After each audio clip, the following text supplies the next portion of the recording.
All right. All right. Brittany from Silly Yak. Yes. Why don't you give us a little bit about your origin story, how you get started in the business, and tell us a little about your business. Absolutely. Thank you for having me, Sure. first of all.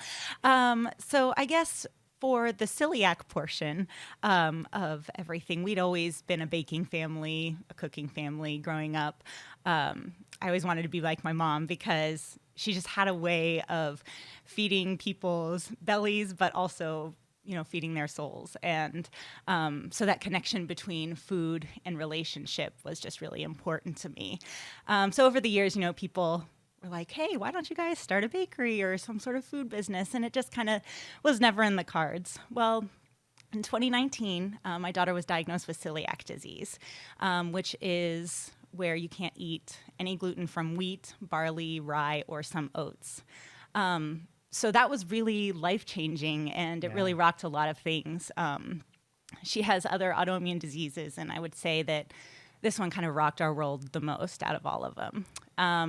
So with that, we decided to make our house 100% gluten-free. We wanted somewhere where she was safe, where she felt like she could just reach into the pantry, pull out anything, and not have the fear of getting sick from it.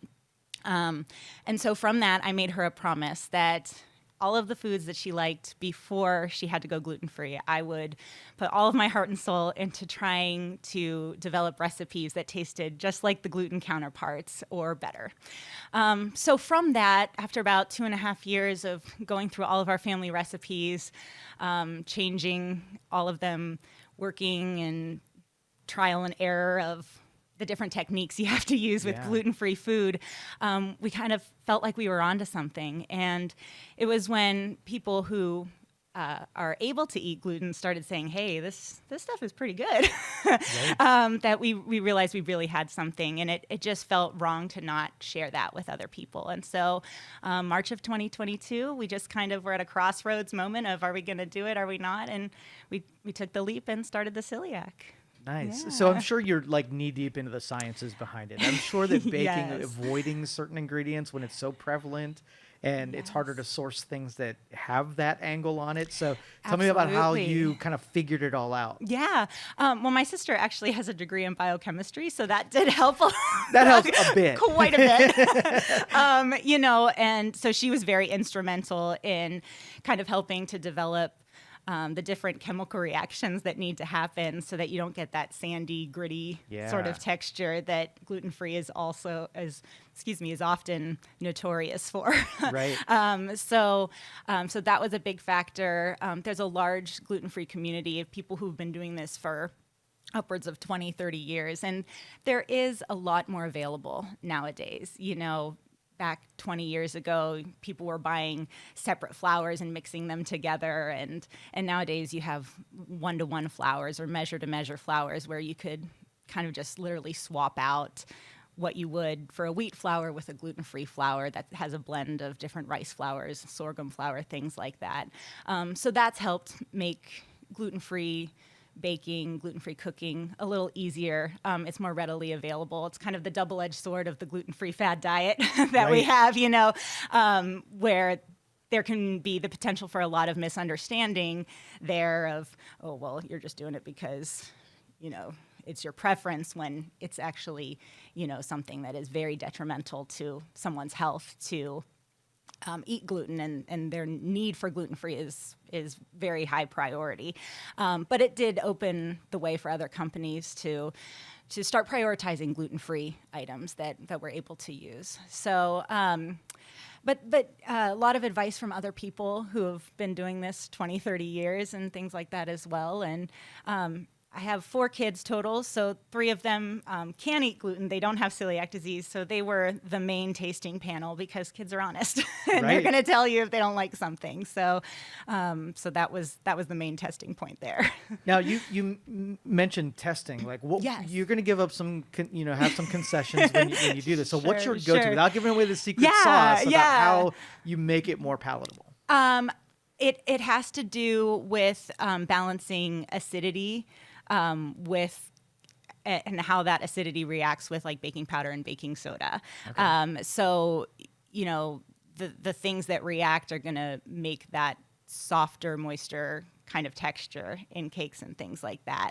And also a lot of times because you're dealing with rice flours, they're not as fine as a normal wheat flour would be. So kind of just letting things sit and marinate for a while, let them absorb all of that liquid in the batter is also helpful as well. All right. So is rice the substitute then in most cases? Most often you're going to have white rice, brown rice, sorghum flour, potato starch is a big one as well. And then you always need xanthan gum in there as well.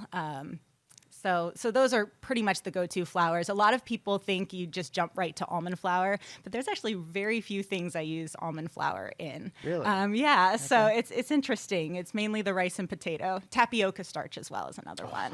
Yeah, that'd be a good one for me for sure. Absolutely. So. All right. So tell me where you're at now. Like, what are you producing? Yes. And take us through sort of operations a little bit. Absolutely. So we're a cottage bakery right now. We operate under cottage law of Ohio. So it's out of my home. We do desserts and treats. So you're talking cupcakes, cakes, cookies. We do kind of specialty like chocolate sort of treats, different chocolate covered popcorn, things like that. One of our newest items is a copycat Little Debbie snack cake. Because, Trademark. you know, because, you know, those little convenience store type things, there's not really a whole lot available and gluten-free when it comes to things like that. So it's nice to be able to kind of have a taste of nostalgia and taste of, you know, those kid foods. And we do breads, banana bread, sandwich bread as well. So that's kind of where we're at right now. Okay, and you're doing direct to consumer? Yes, direct to consumer. Yeah, we have a website. People can place orders for about 2 business days prior for pickup. We also do custom orders as well. But yeah, all direct to customer, and they can come pick it up. And we've done farmers markets before in the past as well, just for those single serve options. Since ordering direct, it's kind of, you know, there's certain minimums that need to be met. We can't just do like a single cupcake, unfortunately, where we're at right now. But definitely, you know, on our radar for the future, for sure, to have something a little bit more where people can just kind of walk in and get what they need. Yeah, as well. And let's talk about the future a little bit, because Yeah. I foresee like you're seeing that more and more kids and adults even are suffering from autoimmune types of problems, and so having it equal shelf space where you have those kind of choices. I mean, sourcing it from people who figured out how to do it right. Yes. Do you see distribution in your future? Oh gosh, I would love that.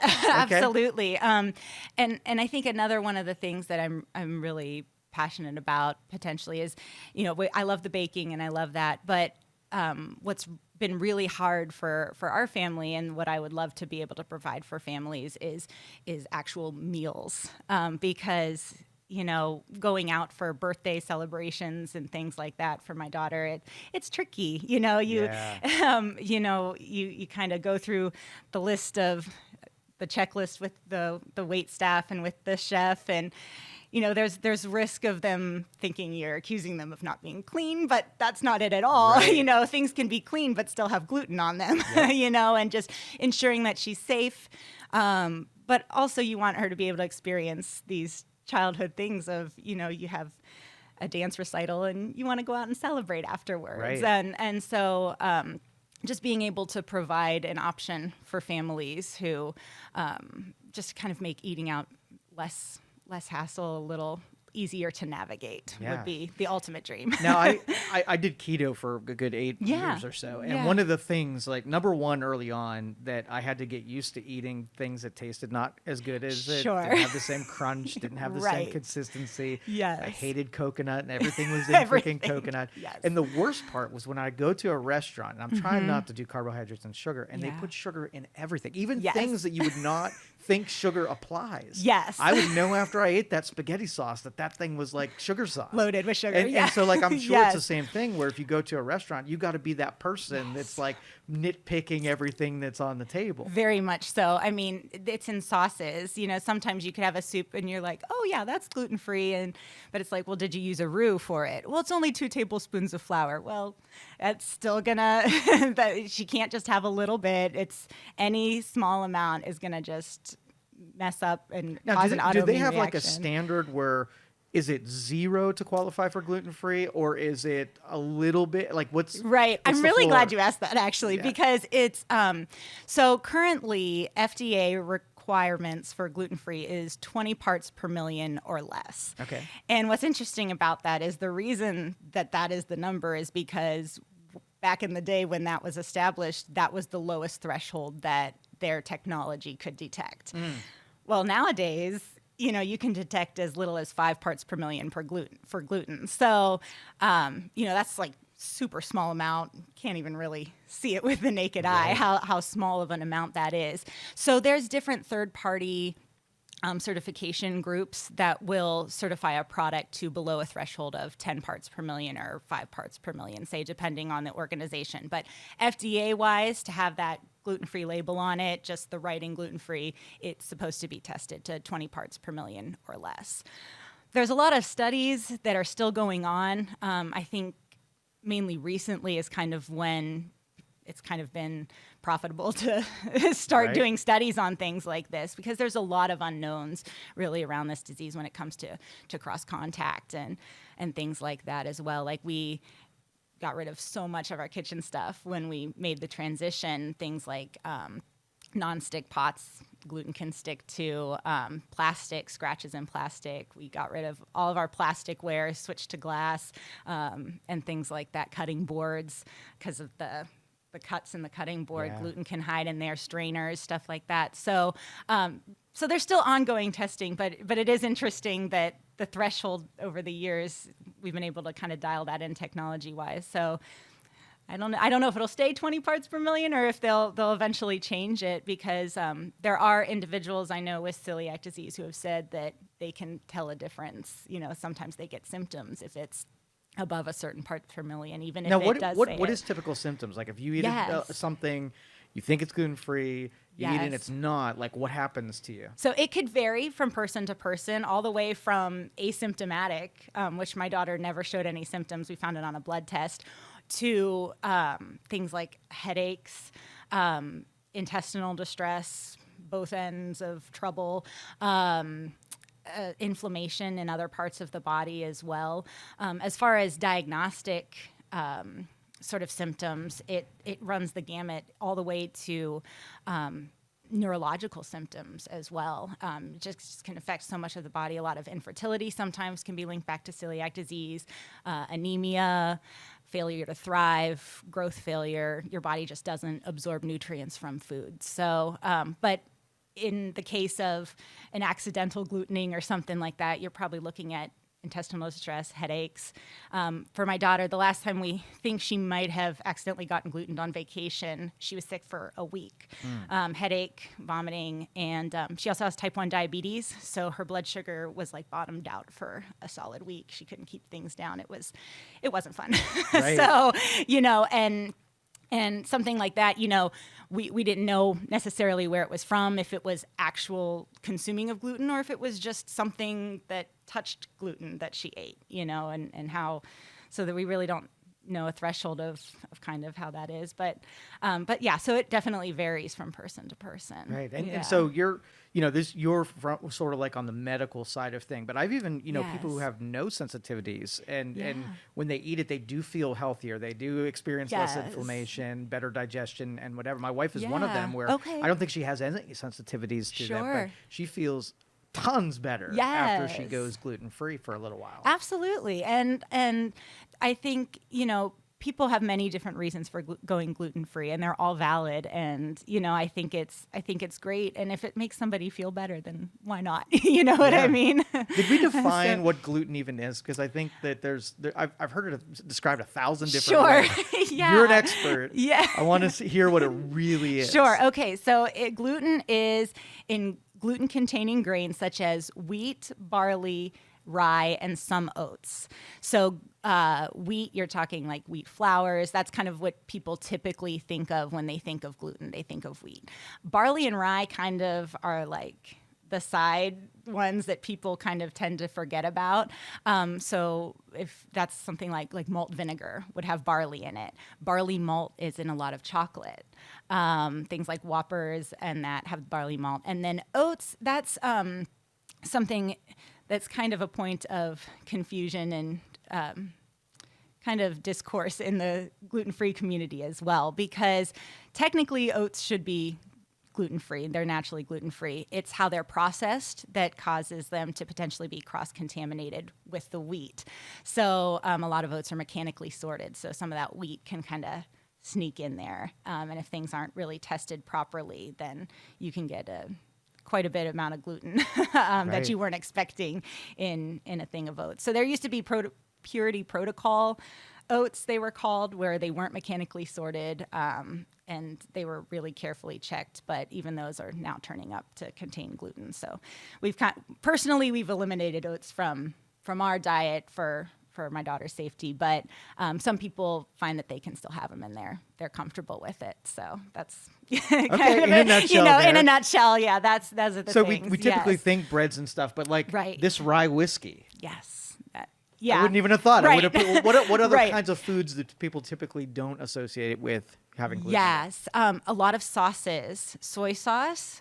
So it's not the soy. You're killing me Yeah, here. yeah. So we get like specifically gluten-free soy sauce.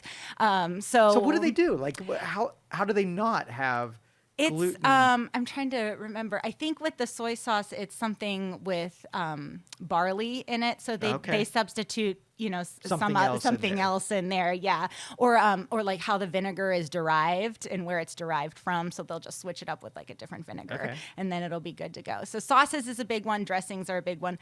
Spices, that's another big one. You're gonna kill me. Yes. You're going to say all the ones I like. I know it. So spices, sometimes like the anti-caking agents can have flour in them. Well, give me these spices because I use a lot of spices. Which ones? The thing is that there will be, it just kind of depends where you get them from. Okay. So like if you look on the back of some of the spices, they might say, processed in a facility or may contain wheat and things like that. Pretty much all the spices you can get gluten-free. It's just sourcing them from a business that is monitoring those things. I'm not sure if I'm saying the brand correctly, but Badea, they label everything that is gluten-free. So we can get all of the spices in a gluten-free version. McCormick says their single spices are gluten-free, but they can't guarantee that their combination spices are gluten-free. So like their chili powder is a combination of different spices, and they don't test that to see if it's gluten-free or not. So we steer clear of those ones unless it's like a single spice one. So, but we prefer in our house to do everything that's labeled gluten-free. Just peace of mind for me. Things change really quickly. Whereas like a company can have a gluten-free statement and then it changes on the website, but you've already bought the product. You don't know if that product falls under the old disclaimer, the new one, So just for me, being able to visually see on the label, hey, this says it's gluten-free, is helpful for me personally. Yeah, because you would think like to mass produce any kind of product, you're not going to carefully wash everything down to make sure those contaminants aren't happening. Right. So is everything in that space a little more expensive than you would? It definitely can be, especially when it comes to the flours, because it is so specialty. And there's a lot more that goes into it. It's not just a single wheat or single grain going through. You've got the rice and you've got to ground it and pulverize it, and then you've got to add all these little extra additives in it to kind of replicate the texture of regular wheat flour. So there is a premium that comes with gluten-free, and especially with prepared gluten-free things. You can look at a gluten-free frozen pizza and a regular frozen pizza, and the price difference is glaringly obvious. And then the big joke in the gluten-free community comes with the gluten-free bread, because it's about like this big and it's double the cost of regular bread, and usually when you open it there's holes right through all of it, so you're getting a little bite of bread with some crust, and it's upwards of $6-7 for a loaf. So that's where the main cost difference comes in, I would say, for sure. Yeah. Some other hidden gluten products. Let's see, we did sauces, we did cheese sometimes, like shredded cheese, because the anti-caking agent will sometimes have flour in it. A lot of places have moved to corn, which is unfortunate, I guess, for those with corn allergies and trying to avoid corn. But yeah, it's in everything. Things you wouldn't expect, definitely. It's in drywall. So that was a new one for me. So, What? Yeah, it's in drywall and Don't eat and your joint drywall, compound. kids. Yeah, but like the particles in the air Yeah. can be breathed in and, in a sense, kind of digested. It's been suggested that anywhere with airborne flour, like she's not going to work in a pizza shop someday, because that airborne flour gets in your nose, gets in your mouth, and you end up kind of digesting it. So, but yeah, it's crazy. It's crazy. Brittany, this is fascinating. I appreciate you Yes. having this conversation. Tell Absolutely. people how to get a hold of you, come see what you're Sure. producing, and how, Yeah. social media or anything Absolutely. like Yeah, we are on Facebook. We just started a TikTok to have some videos of baking, but mainly Facebook and our website. At the Celiac US is our handle for social media, and then our website, www.theceliacus.com. And we have orders through there, and we, you can keep in contact with us that way as well.